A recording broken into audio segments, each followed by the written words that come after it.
আজকে দেখে নেব কিভাবে স্ট্রিট স্টাইল ফিশ কবিরাজি বাড়িতেই বানিয়ে নেওয়া যায়। এটার জন্য প্রথমেই লাগবে ভেটকি মাছের ফিলে।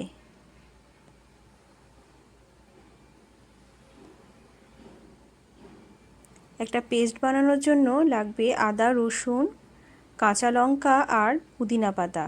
এই পুদিনা পাতা দেওয়ার জন্য কবিরাজিটাতে কিন্তু খুব আলাদা একটা টেস্ট আসবে, খুব ইউনিক একটা টেস্ট আসবে, একদমই আলাদা ধরনের। একদম মিহি করে পেস্ট করে নেব। এরপর ভেটকি মাছের ফিলেগুলোকে নিয়ে ম্যারিনেট করব। তার আগে একটা টিস্যু নিয়ে মাছের গায়ে যে এক্সেস জল লেগে থাকবে সেটাকে পুরোপুরি টেনে নেব, মানে ফিলেগুলো যেন একদম ড্রাই থাকে। এরপর নিয়ে নেব স্বাদ মতো লবণ, পুদিনা পাতা, আদা, রসুন আর লঙ্কার পেস্টটা, আর নিয়ে নেব একটু গোলমরিচ গুঁড়ো। অবশ্যই লাগবে একটুখানি পাতিলেবু, কেন পাতিলেবুর রস ছাড়া ভেটকি মাছের গায়ে যে একটা আষ্টে গন্ধ থাকে সেটা যায় না, এটা দিয়ে দিলে ওই গন্ধটা চলে যায়। এরপর একটা ব্যাটার বানানোর জন্য নিয়ে নেব 1 চামচ কর্নফ্লাওয়ার, অল্প একটু ময়দা, আর নিয়ে নেব নুন, সামান্য গোলমরিচ আর একটা ডিমের হোয়াইট পার্টটা, ইয়েলো পার্টটা কিন্তু দেব না। খুব সাবধানে নিয়ে একটা স্মুথ পেস্ট কিন্তু বানিয়ে নিতে হবে। পেস্টটা যেন একদম স্মুথ হয়।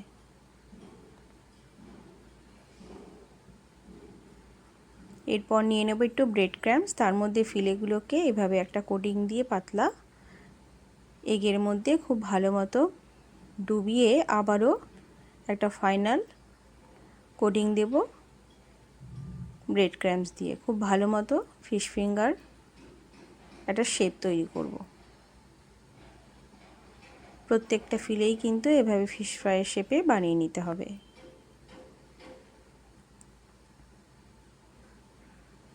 নেক্সট কড়াইয়ে তেল গরম করে নিয়ে কড়াইটাকে কিন্তু একদম হিটটা কমিয়ে দিতে হবে, তেলটা যেন একটু ঠান্ডা হয়ে যায়। সেই সময় ফিশ ফ্রাইগুলো ফ্রাই করে নিতে হবে। যতক্ষণ না পর্যন্ত লাল হচ্ছে হিট যেন লোই থাকে, না হলে কিন্তু এটা মুচমুচে একদমই হবে না। এক সাইড হয়ে গেলে আরেক সাইড উল্টে দিয়ে এভাবে ডিপভাবে ফ্রাই করে নিতে হবে।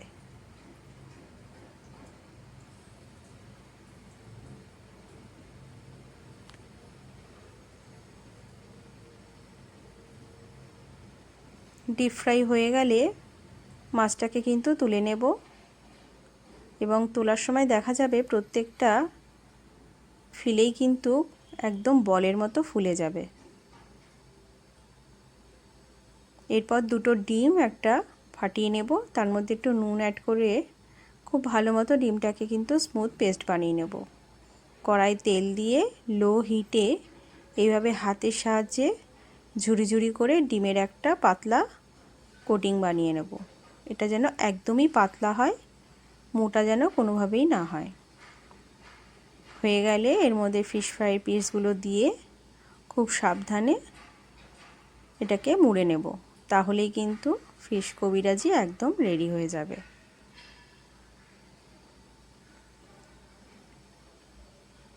এভাবেই খুব সহজ পদ্ধতিতে বাড়িতে কিন্তু ফিশ কবিরাজি বানিয়ে খাওয়া যেতে পারে।